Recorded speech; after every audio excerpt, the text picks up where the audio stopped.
What's up, champ? I'm Vince Del Monte of GeneExpressionTraining.com. In this video, we've got bigger biceps made easy. Easy in the context that it's not gonna take up a lot of room or you're not gonna need a lot of exercise equipment. So you have no excuse whether you're a beginner or advanced guy.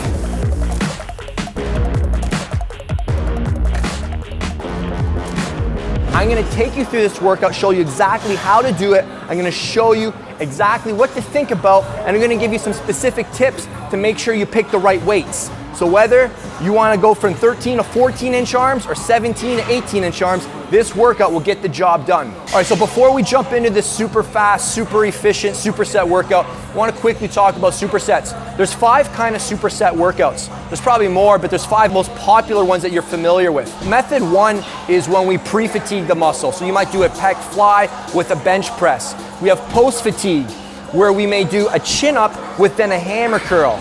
We have supersetting antagonist muscles, so like a chest movement with a back movement. We also have upper-lower supersets, where we maybe do a shoulder press then with a squat. So there's a lot of different ways to superset. The superset method we're using today is called isolation supersets. So we're isolating the same body part with 2 exercises. So we're doing 2 bicep exercises back to back. But they're not just any random exercises. They're exercises that challenge different parts of the strength curve. So we're not just selecting 2 exercises that hit the shorten range and then 2 that hit the lengthen range, because that would be redundant and that would create unnecessary fatigue. We want to hit all ranges of the strength curve, so that's how I've set this workout up. So let's get into it. Exercise number 1 here are incline dumbbell curls. And what you're going to be doing here is a set of 10, and then we're going to stand up and we're going to be doing standing hammer curls, alternating till failure. All right, these are our first 2 exercises. It's very, very simple, guys. You're going to do 3 sets of 10, and then you're going to go right into the superset to failure. Last week when I did this workout, I did 3 sets of 10 with 35s the entire workout. So this week, knowing that I want to coax my gains, I'm starting a little bit heavier. I'm going to aim for just my first set with 40 pounds. Right? That's the name of the game when you're trying to get better. We're not trying to make leaps and bounds in our progress. We just want micro progressions. As you can see, I get my 10 reps, and then I rest for 10 seconds, and then I stand up and I go right into an alternating dumbbell hammer curl. Now, while you're doing these hammer curls, I really want you to think about keeping an upright torso, contracted abs so you're not using your trunk to swing, and doing your best to create all the movement at your elbow. A little bit at the shoulder's fine too. After superset 1, we rest for 90 seconds. You notice I've got my stopwatch here, and then we do this again. Now, anticipating the fatigue that's gonna set in, I've gone down to 35s. Now that's okay. A lot of people are gonna ask, what if I can't complete 10 reps? This is a metabolic stress workout. So the goal of this workout is to create a lot of fatigue within the muscle. So it's more important that you hit your goal reps than keeping the weight heavy. So it's okay if you have to drop the weight from set to set.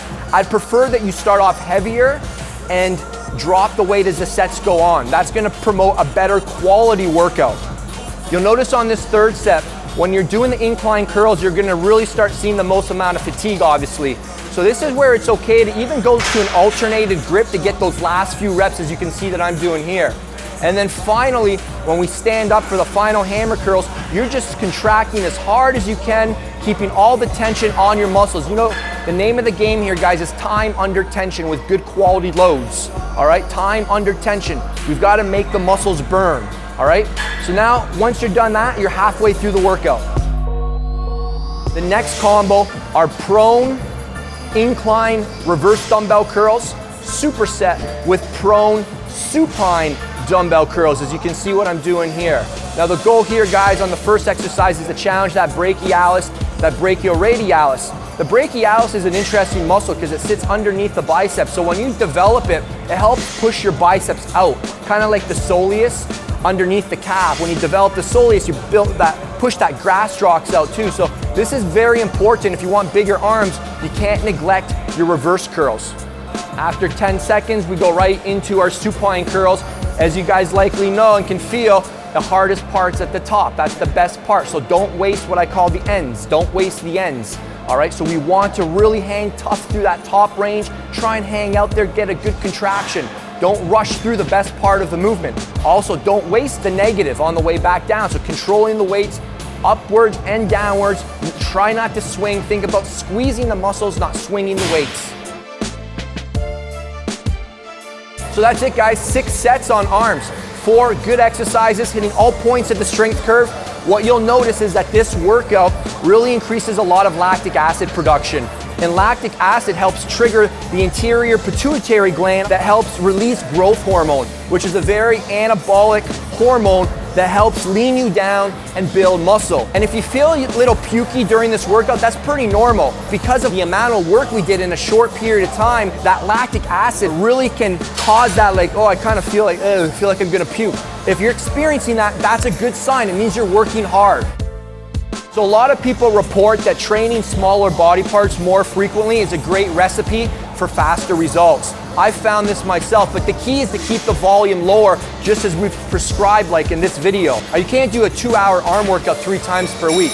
That's just stupid.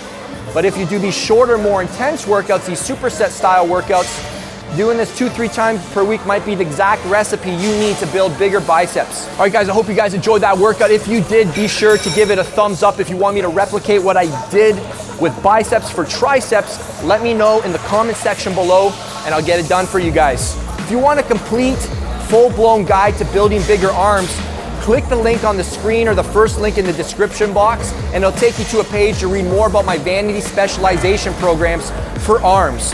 Full-blown arm specialization routines regardless of your level so that you can take those arms to the next level.